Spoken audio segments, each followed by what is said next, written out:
everything we experience is filtered through the interpretation of our mind.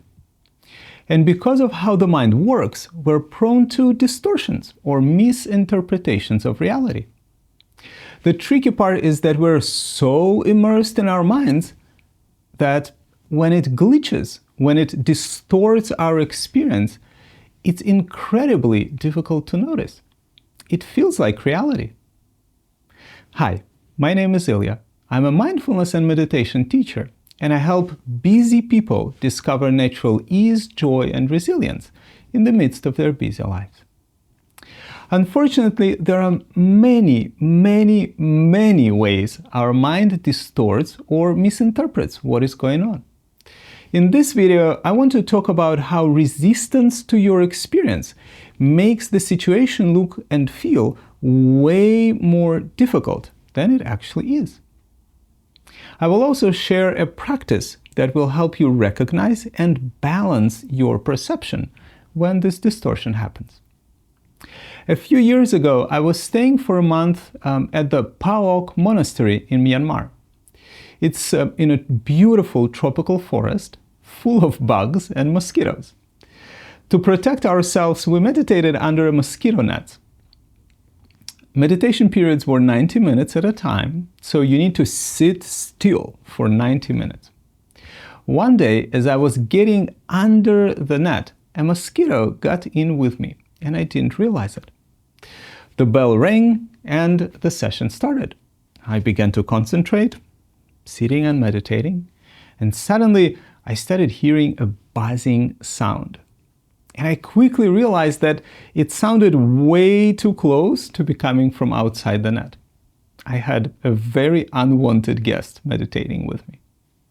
Now, I really dislike mosquitoes. It's like I'm honey and they're the bears.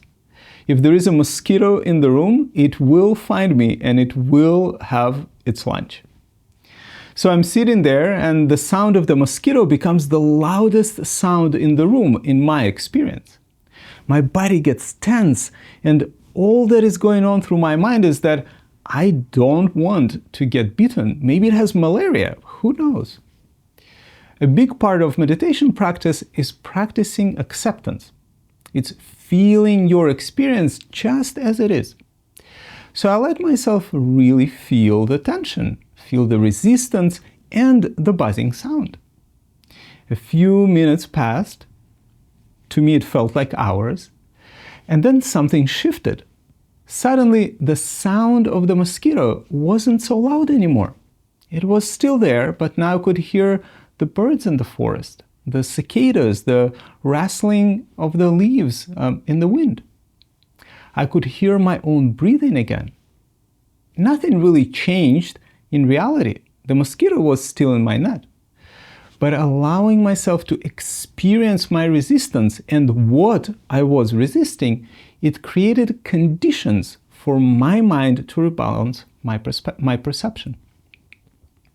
The mind stopped contracting around the sound of the mosquito. It recognized that it's my fears and stories about what might happen that were creating so much tension. The experience of the mosquito itself wasn't that bad at all. The distortion in my reality, the tension, was created by my aversion to the tiny mosquito. My mind dialed up the sound, it cranked up the urgency and told my body, react, protect us. But when I allowed myself to feel the resistance fully, the experience softened. The mind calmed down. And then everything else, including the full soundscape of the forest, came back online. A very similar thing happened a couple years ago when I stayed for a winter practice period at Great Vow Zen Monastery, a monastery where I often do silent meditation retreats. It was cold. It was really cold for me. We'd wake up at 3:50 a.m. and start meditation around 4:30.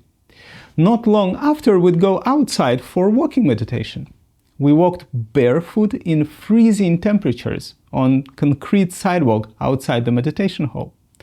The moment I stepped outside, I'd contract. I'd try to hug myself for warmth.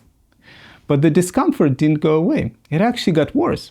I felt even colder than before and more tense. Just like with the mosquito, my mind contracted around the cold. I didn't like it. I didn't want it. Eventually, I saw that this resistance, this tightening, was not helpful.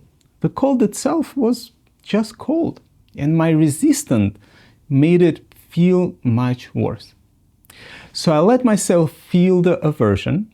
I relaxed into the raw experience of coolness and the sensations in my feet.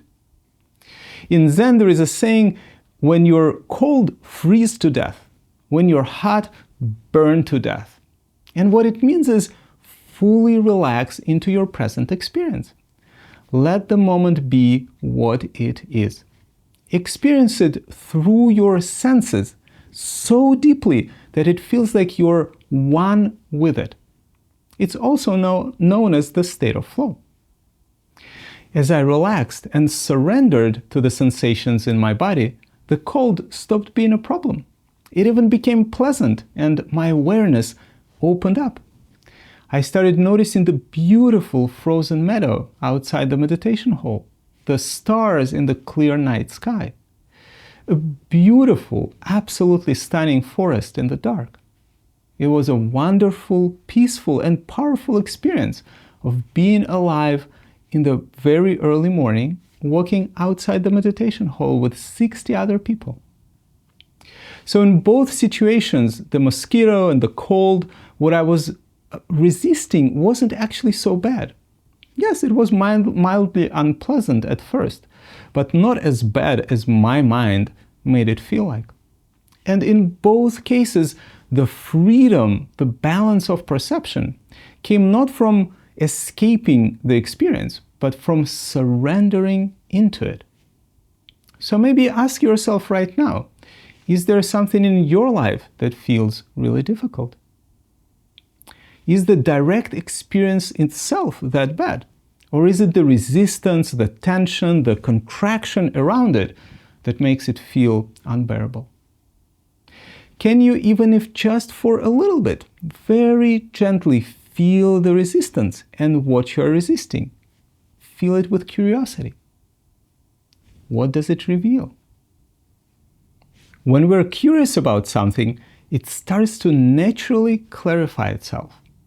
It reveals the deeper layers that are typically hidden in subconsciousness. Being curious is like asking your mind, tell me more about this. Where does this experience come from? How does it work? I'd love to hear what you discover as you become more curious about your experience. Please share it in the comments below. So remember, our mind is prone to distortion.